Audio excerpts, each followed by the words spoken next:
Taste ತೋರ್ಸಿದ್ರೆ ಅವ್ನು ಅನ್ಕೊಳ್ತಾನೆ ಬ್ಲೂ ಲೈಟ್ ಹಂಗೆಲ್ಲ ಸೌಂಡ್ ಮಾಡಬೇಡಿ.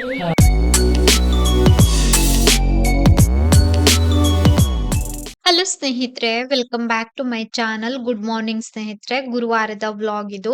ಬೆಳಿಗ್ಗೆನೆ ಮನೆ ಕ್ಲೀನಿಂಗ್ ಎಲ್ಲ ಮುಗಿಸಿ ಸ್ನಾನ ಮುಗಿಸ್ಕೊಂಡ್ ಬಂದೆ. ನಾನು ಕುಡಿಯೋ ನೀರ್ ತರೋದಕ್ಕೆ ಅಂತ ಕೆಳಗಡೆ ಹೋಗಿದ್ದೆ ಬಾವಿಗೆ. ಟೀ ಕುಡಿಯೋದಕ್ಕಿಂತ ಮುಂಚೆ ಒಂದ್ ಬಿನ್ಗೆ ತಂದ್ಕೊಳ್ತೀನಿ. ನಂತರ ತಿಂಡಿ ಎಲ್ಲ ಆಗಿದ ನಂತರ 10 ಗಂಟೆ ಸುಮಾರು ಇನ್ನ ಒಂದ್ ಬಿನ್ಗೆ ನೀರ್ ತಂದ್ಕೊಳ್ತೀನಿ. ಸಾಕಾಗ್ತದೆ 2 ಬಿನ್ಗೆ ನೀರು.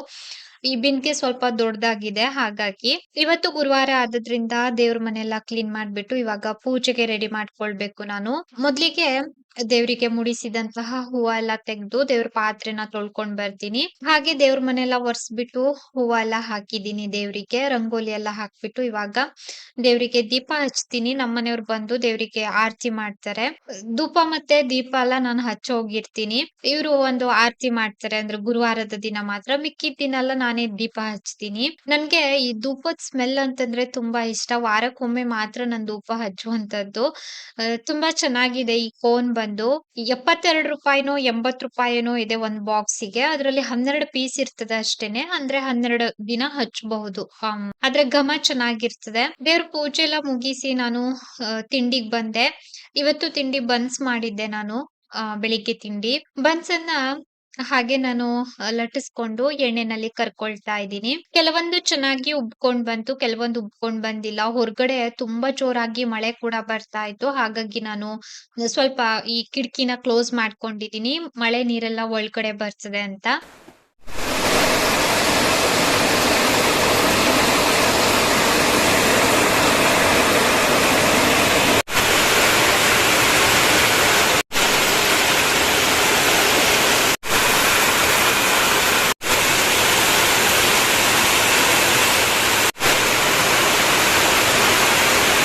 ಹೊರಗಡೆ ತುಂಬಾ ಜೋರಾಗಿ ಮಳೆ ಕೂಡ ಬರ್ತಾ ಇತ್ತು. ನಾನು ಬಿಸಿ ಬಿಸಿಯಾಗಿ ಬನ್ಸ್ ಕೂಡ ಮಾಡ್ತಾ ಇದ್ದೆ, ವಿಡಿಯೋ ಕೂಡ ಅಪ್ಲೋಡ್ ಆಗ್ತಾ ಇದೆ. ಗಂಟೆ ಬೇರೆ 8:15 ಆಗ್ಬಿಟ್ಟಿತ್ತು. ಗುರುವಾರ ಸಾಮಾನ್ಯವಾಗಿ ನಮ್ಮ ಮನೆಯಲ್ಲಿ ಲೇಟ್ ಏನೇ ತಿಂಡಿ. ಬನ್ಸ್ ಮಾಡಿದಾಗ ಸ್ವಲ್ಪ ಸಮಯ ಬೇಕಾಗ್ತದೆ.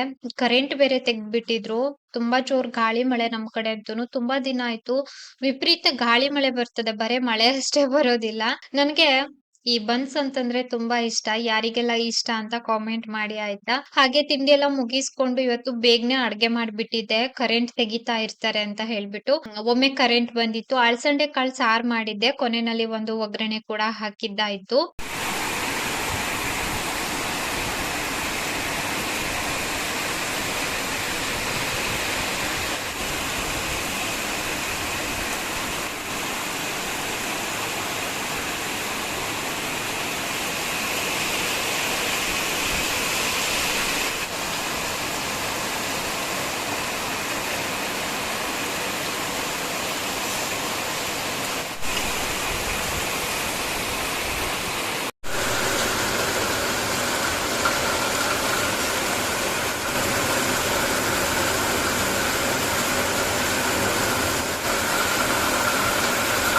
ಸಂಜೆ ಕೂತ್ಕೊಂಡು ಒಂದು ಬ್ಲೌಸಿಗೆ ಕೈ ಹೊಲಿಗೆ ಮಾಡ್ತಾ ಇದ್ದೆ. ಗುರುವಾರ ಮತ್ತೆ ಏನು ಕೂಡ ವಿಡಿಯೋ ಮಾಡಿರ್ಲಿಲ್ಲ. ಶುಕ್ರವಾರದ ದಿನ ಕೂಡ ವಿಡಿಯೋ ಮಾಡಿಲ್ಲ ನಾನು. ಮತ್ತೆ ಶನಿವಾರ ಸಿಗ್ತಾ ಇದ್ದೀನಿ. ಇವತ್ತು ಪಾಲಕ್ ಪಲ್ಯ ಮಾಡ್ತಾ ಇದ್ದೀನಿ. ವಿಜಯತ್ತೆ ಸಂತೆಗೆ ಹೋಗಿದ್ರು. ಪಾಲಕ್ ಸೊಪ್ಪು ತಂದ್ಕೊಡ್ರಿ ಆಂಟಿ ಅಂತ ಹೇಳಿದ್ದೆ, ತಂದಿದ್ರು. ಪಾಲಕ್ ಸೊಪ್ಪನ್ನ ತೊಳೆದು ನೀಟಾಗಿ ಕಟ್ ಮಾಡಿ ಇಟ್ಕೊಂಡಿದೀನಿ. ಈ ಕಡೆ ಕಡಾಯಿ ಇಟ್ಬಿಟ್ಟು ಎಣ್ಣೆ ಹಾಕಿದ್ದೆ. 1-2 ಬ್ಯಾಡಗೆ ಮೆಣಸಿನಕಾಯಿ ಕಟ್ ಮಾಡ್ಬಿಟ್ಟು ಹಾಕಿದ್ದೆ. ಹಾಗೆ ಒಂದು ಚಿಕ್ಕ ಗಾತ್ರದ ಈರುಳ್ಳಿನ ಕಟ್ ಮಾಡ್ಬಿಟ್ಟು ಹಾಕಿದ್ದೆ. ಈರುಳ್ಳಿ ಸ್ವಲ್ಪ ಬೆಂದಿದ ನಂತರ ಪಾಲಕ್ ಸೊಪ್ಪನ್ನ ಹಾಕ್ತಾ ಇದ್ದೀನಿ. ನಾನು ತುಂಬಾ ಸಿಂಪಲ್ ಆಗಿ ಪಲ್ಯ ಮಾಡ್ತಾ ಇದ್ದೀನಿ. ಇದಕ್ಕೆ ಸ್ಪೈಸಸ್ ಏನ್ ಹಾಕ್ತಾ ಇಲ್ಲ, ಅಂದ್ರೆ ಖಾರ ಪುಡಿ ಇಂಥದ್ದೇನು ಕೂಡ ಹಾಕ್ತಾ ಇಲ್ಲ. ಈ ಸೊಪ್ಪಿನ ಪಲ್ಯ ಎಲ್ಲ ತೀರಾ ಸಿಂಪಲ್ ಆಗಿ ಮಾಡಿದ್ರೇನೆ ಟೇಸ್ಟು. ಒಂದೊಂದ್ ಕಡೆ ಒಂದೊಂದ್ ತರ ಅಡ್ಗೆ ಮಾಡ್ತಾರೆ. ನಮ್ಮ ಮನೆಯಲ್ಲಿ ಇಲ್ಲಿ ಹೇಗೆ ಅಡ್ಗೆ ಮಾಡ್ತಾರೋ ನಾನು ಕೂಡ ಹಾಗೆ ರೂಢಿ ಮಾಡ್ಕೊಂಡಿದೀನಿ. ಇವಾಗ ನಾನು ರುಚಿಗೆ ತಕ್ಕಷ್ಟು ಉಪ್ಪನ್ನು ಕೂಡ ಸೇರಿಸ್ತಾ ಇದ್ದೀನಿ. ನಾವ್ ಈ ಪಲ್ಯಗೆ ಸ್ವಲ್ಪ ಸಕ್ಕರೆ ಕೂಡ ಹಾಕ್ತಿವಿ. ತುಂಬಾ ಜನ ಹಾಕ್ದೇನು ಕೂಡ ಇರಬಹುದು. 1 ಸ್ಪೂನ್ ಅಷ್ಟು ನಾನು ಕೊನೆಯಲ್ಲಿ ಸಕ್ಕರೆ ಕೂಡ ಸೇರಿಸ್ತಾ ಇದ್ದೀನಿ. ಉಪ್ಪು ಹಾಕಿದ ನಂತರ ಸ್ವಲ್ಪ ಹೊತ್ತು ಬೇಯ್ಲಿ ಅಂತ ಮುಚ್ಬಿಟ್ಟಿಟ್ಟಿದ್ದೆ. ನಂತರ ಫ್ರೆಶ್ ಆಗಿ ತುರಿದಿರುವಂತಹ ಸ್ವಲ್ಪ ತೆಂಗಿನ ತುರಿ ಕೂಡ ಸೇರಿಸ್ತಾ ಇದ್ದೀನಿ. ಸೊಪ್ಪೆಲ್ಲ ಚೆನ್ನಾಗಿ ಬೆಂದಿತ್ತು. ಈ ಟೈಮ್ ನಲ್ಲಿ ಸ್ವಲ್ಪ ತೆಂಗಿನ ತುರಿ ಕೂಡ ಆಡ್ ಮಾಡ್ತಾ ಇದ್ದೀನಿ. 2 ಕಟ್ ತರಿಸಿದ್ದೆ, ಹಾಗಾಗಿ ಸ್ವಲ್ಪನೇ ಪಲ್ಯ ಪಲ್ಯ ಆಗಿತ್ತು ಸಾಕು ಅಂತ ಹೇಳ್ಬಿಟ್ಟು ಅಂದ್ರೆ ವಿಜಯತ್ತೆ ಒಂದ್ 4-5 ಕಟ್ ತಂದಿದ್ರು. ಅಕ್ಕ 2 ಕಟ್ಟು ಹಾಗೆ ವಿಜಯತ್ತೆ 1 ಕಟ್ ಇಟ್ಕೊಂಡ್ರು. ಈ ತರ ಎಲ್ಲಾರುನು ಪಾಲ್ ಹಾಕೊಂಡ್ವಿ. ತೆಂಗಿನ ತುರಿ ಕೂಡ ಸೇರ್ಸಿದೀನಿ. ಹಾಗೆ ಇವಾಗ ಸ್ವಲ್ಪ ಸಕ್ಕರೆಯನ್ನು ಸೇರಿಸ್ತೀನಿ. ಇನ್ನ ಸ್ವಲ್ಪ ಹೊತ್ತು ಮುಚ್ಬಿಟ್ಟು ಹಾಗೆ ಕುಕ್ ಮಾಡ್ಕೊಳ್ತಾ ಇದ್ದೀನಿ. ಚೆನ್ನಾಗಿ ಬೆಂದ ನಂತರ ನೀರೆಲ್ಲ ಡ್ರೈ ಆದ ನಂತರ ನಾನು ಗ್ಯಾಸ್ ಸ್ಟವ್ ಅನ್ನ ಆಫ್ ಮಾಡ್ತಾ ಇದ್ದೀನಿ. ಸೊಪ್ಪನ್ನ ಬೇಯಿಸುವಾಗ ನಾನು ನೀರೇನ್ ಹಾಕಿಲ್ಲ. ಸೊಪ್ಪೇ ನೀರ್ ಬಿಟ್ಕೊಳ್ತದೆ. ಹಾಗಾಗಿ ನೀರನ್ನ ಹಾಕುವಂತಹ ಅವಶ್ಯಕತೆ ಇರೋದಿಲ್ಲ. ಇವತ್ತು ಮಿಕ್ಸ್ ವೆಜಿಟೇಬಲ್ ಸಾಂಬಾರ್ ಆಗಿತ್ತು ಊಟಕ್ಕೆ. ಹಾಗೆ ನಮ್ಮ ಮನೆಯವರು ಪಾಲಕ್ ಸೊಪ್ಪಿನ ಪಲ್ಯ ಜೊತೆ ಚಪಾತಿ ಚೆನ್ನಾಗಿರ್ತದೆ ಅಂತ ಹೇಳಿದ್ರು. ಹಾಗಾಗಿ ಚಪಾತಿ ಪಲ್ಯ, ಮಿಕ್ಸ್ ವೆಜಿಟೇಬಲ್ ಸಾಂಬಾರು ಹಾಗೆ ಅನ್ನ ಕುಡಿಯೋದಕ್ಕೆ ರಾಗಿ ಗಂಜಿ ಇಷ್ಟಿತ್ತು ಇವತ್ತಿನ ಊಟಕ್ಕೆ. ಉಪ್ಪಿನಕಾಯಿ, ನಿಂಬೆ ಹಣ್ಣಿನ ಉಪ್ಪಿನಕಾಯಿ. ನನ್ನ ಕೈನಲ್ಲಿ ಒಂದು ಪಾರ್ಸಲ್ ಇದೆ. ನನ್ಗೆ ಆನ್ಲೈನ್ ಅಲ್ಲಿ ಏನಾದ್ರೂ ಖರೀದಿ ಮಾಡಿದಾಗ ಅದು ಬಂದಿದ ತಕ್ಷಣ ನಾನೇ ಓಪನ್ ಮಾಡ್ಬೇಕು. ಇವತ್ತು ಮಧ್ಯಾಹ್ನ ಓಪನ್ ಮಾಡೋಣ ಅಂತ ಅನ್ಕೊಂಡೆ. ಅಷ್ಟರಲ್ಲಿ ನನ್ ಮಗ ಬಂದ. ಏನು ಚಿಕ್ಕಮ್ಮ ಇದು ಅಂತ ಕೇಳ್ತಾ ಇದ್ದ. ಇತ್ತೀಚೆಗೆ ನನ್ ಮಗಂಗೂ ಕೂಡ ಅಂದ್ರೆ ತುಂಬಾ ಕ್ಯೂರಿಯಾಸಿಟಿ. ಏನಂತಂದ್ರೆ ಆನ್ಲೈನ್ ಇಂದಲ್ಲ ಏನಾದ್ರು ತರಿಸಿದ್ರೆ ಎಲ್ಲಾನು ತೋರ್ಸಿದ್ರೆ ಅವ್ನು ಅನ್ಕೊಳ್ತಾನೆ ಇದೇನೋ ಆಟ ಆಡೋದಕ್ಕೆ ತಂದಿದ್ದಾರೆ ಅಂತ ಅನ್ಕೊಳ್ತಾನೆ. ಹಾಗಾಗಿ ತೋರ್ಸಿಲ್ಲ. ಅದು ಮೊನ್ನೆ ಚಿಕ್ಕಪ್ಪನ ಅಂಗಡಿಗೆ ಬೇಕಾಗಿರೋ ವಸ್ತು ಅಂತೆ ಅಂತ ಹೇಳಿದ್ದೆ. ನಾಳೆ ಅಷ್ಟರಲ್ಲಿ ಅವ್ನು ನೋಡ್ತಾನೆ. ಅವ್ನು ಕಣ್ ತಪ್ಸೋದಕ್ ಸಾಧ್ಯ ಇಲ್ಲ. ಏನಂತಂದ್ರೆ ಸೊಳ್ಳೆ ಬ್ಯಾಟ್ ಆಯ್ತಾ, ನೋಡೋಣ ಹೇಗ್ ಬರ್ತಿದೆ ಅಂತ. ನಮ್ಮ ಮನೆಯಲ್ಲಿ ಸಿಕ್ಕಾಪಟ್ಟೆ ಸೊಳ್ಳೆ. ಈ ಸೊಳ್ಳೆ ಬತ್ತಿ ಎಲ್ಲ ಹಚ್ಚಬಾರ್ದು ಅಂತ ಹೇಳ್ತಾರೆ. ಸಿಕ್ಕಾಪಟ್ಟೆ ಸೊಳ್ಳೆ. ನಾನು ಏನ್ ಮಾಡ್ತೀನಿ ಅಂತಂದ್ರೆ ಮೇನ್ ಡೋರ್ ಓಪನ್ ಇಡ್ತೀನಿ, ವಿಂಡೋ ಎಲ್ಲ ಓಪನ್ ಇಡ್ತೀನಿ. ಒಬ್ಳೇ ಇರ್ತೀನಲ್ವಾ, ನಾನು ಫುಲ್ ಡೋರ್ ಎಲ್ಲ ಕ್ಲೋಸ್ ಮಾಡ್ಕೊಂಡು ಕುತ್ಕೊಳ್ಳೋದಿಲ್ಲ. ನನಗೂ ಕೂಡ ಬೇಜಾರ್ ಬರ್ತಾ ಇರ್ತದೆ ಅಂತ ಹೇಳ್ಬಿಟ್ಟು ಈ ವಿಂಡೋ ಡೋರ್ ಎಲ್ಲ ಓಪನ್ ಇಡ್ತೀನಿ. ಹೊರಗಡೆ ಸೊಳ್ಳೆ ಅಷ್ಟು ನಮ್ಮ ಮನೆ ಒಳಗಡೆ ಇರ್ತದೆ. ನಮ್ಮ ಮನೆಯವರು ರಾತ್ರಿ ಬಂದಿದ್ದೆ ಬೈತಾ ಇರ್ತಾರೆ, ನೀನೇನೆ ಮನೆ ಒಳಗಡೆ ಎಲ್ಲ ಸೊಳ್ಳೆ ಅಂದ್ರೆ ತಂದಿರೋದು ಅಂತ. ಸೊಳ್ಳೆ ಬತ್ತಿ ಹಚ್ಚಬಾರ್ದು, ಗುಡ್ ನೈಟ್ ಕೂಡ ಹಚ್ಚಬಾರ್ದು ಅಂತ ಹೇಳ್ತಾರೆ. ಹಾಗಾಗಿ ನೋಡೋಣ, ಟ್ರೈ ಮಾಡೋಣ ಅಂತ ಹೇಳ್ಬಿಟ್ಟು ತರಿಸಿರೋದು. ಓಪನ್ ಮಾಡೋಣ. ರಿವ್ಯೂ ಎಲ್ಲ ನೋಡ್ಬಿಟ್ಟೇನೆ ತರಿಸಿರೋದು.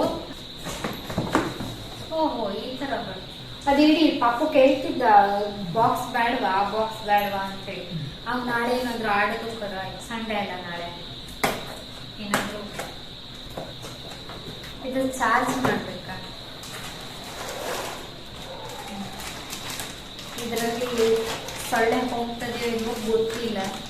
ಇದು ಸೊಳ್ಳೆ ಬ್ಯಾಟು, ಇದು ಸ್ಟ್ಯಾಂಡು. ಹಚ್ಚಿ ನೋಡುವ. ಇಲ್ಲ ಓಪನ್.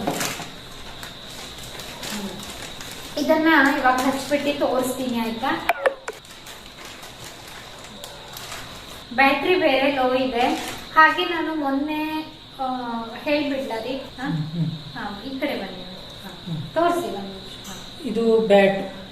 ಇದರಲ್ಲಿ type C USB charging system ಇದೆ. ಫಸ್ಟ್ ತೋರಿಸ್ಕೊಳ್ಬಿಡುವ. ತೋರಿಸ್ಕೊಂಡು ಈ ಕಡೆ ಒಂದು ಸ್ವಿಚ್ ಇದೆ. ಇದನ್ನ ಹಿಂಗ್ ಮಾಡಿದ್ರೆ ಲೈಟ್ ಬರ್ತದೆ.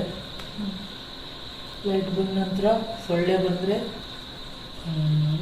ಲೈಟ್ ಚಟ್. ಈಗ ಈ ಸೈಡ್ ಒಂದು ಬ್ಲೂ ಲೈಟ್ ಇದೆ. ಸೌಂಡ್ ಮಾಡಬೇಡ್ರಿ. ಈ ಕಡೆ ಒಂದು ಬ್ಲೂ ಲೈಟ್ ಇದೆ. ಇದನ್ನ ಹಾಕಿ ಸ್ಟ್ಯಾಂಡ್ಗೆ ಹಾಕಿದ್ರೆ ಸೊಳ್ಳೆ ಬಂದ್ರೆ ಅದಾಗೆ ಸಾಯ್ತದೆ. ಕತ್ಲೆಯಲ್ಲಿ ಇಡಬೇಕು. ಕಿಚನ್ ಅಲ್ಲಿ ಇಟ್ಟು ಬನ್ನಿ, ಕತ್ಲೆನಲ್ಲಿ. ಆಮೇಲೆ ಟೈಮ್ ಲ್ಯಾಪ್ಸ್ ವಿಡಿಯೋ ಹಾಕೋದು. ಅಲ್ಲ, ಫಸ್ಟ್ ಕಿಚನ್ ಅಲ್ಲಿ ಇಡಿ, ನೀವು ಲೈಟ್ ಆಫ್ ಮಾಡಿ ಬನ್ನಿ ಕಿಚನ್. ಆಮೇಲೆ ಇಲ್ಲಿ ಹಾಲ್ ಅಲ್ಲಿ ಇಟ್ಟು ವಿಡಿಯೋ ಮಾಡುವ. ಫಸ್ಟ್ ಚಾರ್ಜ್ ಹಾಕ್ಬೇಕಾ? ಚಾರ್ಜ್ ಚಾರ್ಜ್ ಹಾಕಿ ಮತ್ ಸೌಂಡ್ ಆಗುದಿಲ್ಲ ಅಲ್ಲ. ಅಲ್ಲ, ಸೊಳ್ಳೆ ಅದೇ ಏನೋ ಹೇಳೋದಕ್ಕೆ ಹೊರಟೆ. ಏನಂತಂದ್ರೆ ನಾನು 2 days ಹಿಂದೆ ಒಂದು ಬ್ಲಾಗ್ ಹಾಕಿದ್ದಲ್ವಾ, ಅವಾಗ ನಾನು ಹೇಳಿದ್ದೆ ಸ್ವಲ್ಪ ಹಾಸ್ಪಿಟಲ್ಗೆ ಹೋಗಿದ್ದೆ, ಬ್ಲಡ್ ಟೆಸ್ಟ್ ಎಲ್ಲ ಕೊಟ್ಟಿದ್ವಿ, ಹೊರಗಡೆ ಕಳಿಸಿದ್ದಾರೆ ರಿಪೋರ್ಟ್ ಅಂತ ಹೇಳಿದ್ದಲ್ವಾ. ಅಂದ್ರೆ ನನ್ಗೆ ತುಂಬಾ ಟೆನ್ಷನ್ ಇತ್ತು. ನಿನ್ನೆ ನಾನು ಹಾಸ್ಪಿಟಲ್ಗೆ ಹೋಗಿದ್ದೆ ಕೂಡ ಏನು ವಿಡಿಯೋ ಮಾಡ್ಲಿಲ್ಲ. ಒಂದು ಚಿಕ್ಕ ಅಪ್ಡೇಟ್ ಕೊಡ್ಬೇಕಿತ್ತು. ರಿಪೋರ್ಟ್ ಎಲ್ಲ ನಾರ್ಮಲ್ ಇದೆ ಆಯ್ತಾ, ಏನು ತೊಂದರೆ ಇಲ್ಲ ಅಂತ ಹೇಳಿದ್ರು. ಅಂದ್ರೆ ಹೊರಗಡೆ ಕಳ್ಸಿದ್ರಲ್ವಾ, ನಮಗೂ ಕೂಡ ಸ್ವಲ್ಪ ಭಯ ಇತ್ತು ಅವತ್ತೆಲ್ಲಾನು. ನಿನ್ನೆ ಹೋಗುವಾಗ್ಲೂ ನಾನು ಹಾಸ್ಪಿಟಲ್ಗೆ ಏನೂ ಕೂಡ ವಿಡಿಯೋ ಮಾಡಿರ್ಲಿಲ್ಲ ಸ್ನೇಹಿತರೆ. ಏನೋ ಒಂಥರ ಭಯದಲ್ಲೇ ಹೋಗಿದ್ದೆ ನಾನು. ಆದ್ರೂ ನಾನು ಹೋಗ್ತಾ ಅನ್ಕೊಂಡು ಹೋಗಿದ್ದೆ. ನಾವು ನಂಬಿದ ರಾಘವೇಂದ್ರ ಸ್ವಾಮಿ ನಮ್ಮನ್ನ ಯಾವತ್ತೂ ಕೂಡ ಕೈ ಬಿಡೋದಿಲ್ಲ ಅಂತ ಹೇಳ್ಬಿಟ್ಟು ಫುಲ್ ಒಂದು ನಂಬಿಕೆನಲ್ಲೇ ಹೋಗಿದ್ದೆ. ಹಾಗೆ ಆಯ್ತು ಕೂಡ. ಇನ್ನ ಒಂದೇನಂತಂದ್ರೆ ಎಲ್ಲ ಟೆಸ್ಟ್ ಬರ್ತಿದ್ರಲ್ಲ, ಥೈರಾಯ್ಡ್ ಅಂದ್ರೆ ಅದ್ರಲ್ಲೆಲ್ಲ ಟೆಸ್ಟ್ ಬರ್ತಿದ್ರು. ಹಾಗಾಗಿ ಒಂದು 5000 ರುಪೀಸ್ ಆಯ್ತು ನಮ್ಗೆ ಆ ಟೆಸ್ಟಿಗೆಲ್ಲಾನು. ಎಲ್ಲಾ ತರಹ ಟೆಸ್ಟ್ ಬರ್ತದೆ ಅದ್ರಲ್ಲಿ. ಹೋಯ್ತಾ?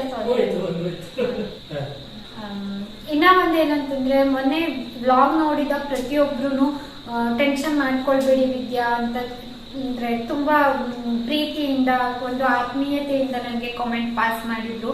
ಥ್ಯಾಂಕ್ ಯು ಸೋ ಮಚ್ ಸ್ನೇಹಿತರೆ, ನಿಮ್ಮೆಲ್ಲರ ಪ್ರೀತಿ ಸಪೋರ್ಟಿಗೆ.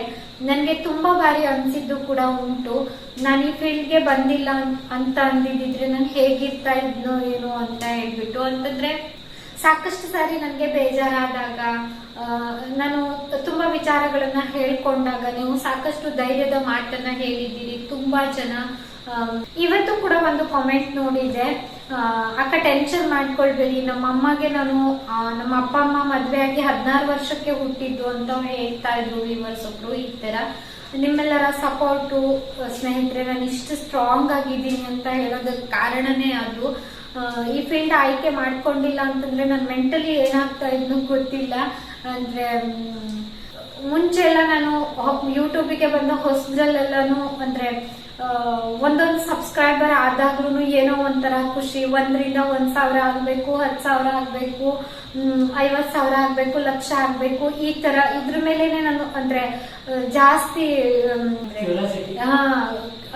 ಈ ತರ ಒಳ್ಳೆ ದಿನಗಳು ಬರ್ತದೆ ಸ್ನೇಹಿತರೆ, ಕಾಯ್ಬೇಕಷ್ಟೇನೆ. ಒಬ್ರಿಗೆ ಬೇಗನೆ ಸಿಗ್ಬಹುದು, ಒಬ್ರಿಗೆ ಲೇಟ್ ಆಗಿ ಸಿಗ್ಬಹುದು ಅಷ್ಟೇನೆ.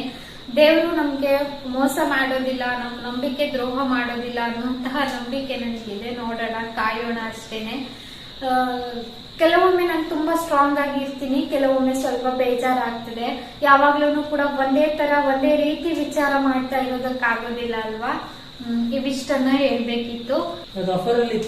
ಆಫರ್ ಅಲ್ಲಿ ಲಿಂಕ್ ಅನ್ನ ಕೊಟ್ಟಿರ್ತೀನಿ ಸ್ನೇಹಿತರೆ, ಏನೋ ಗೊತ್ತಿಲ್ಲ ಎಷ್ಟರ ಮಟ್ಟಿಗೆ ವರ್ಕ್ ಆಗ್ತದೆ ಅಂತ ಹೇಳ್ಬಿಟ್ಟು.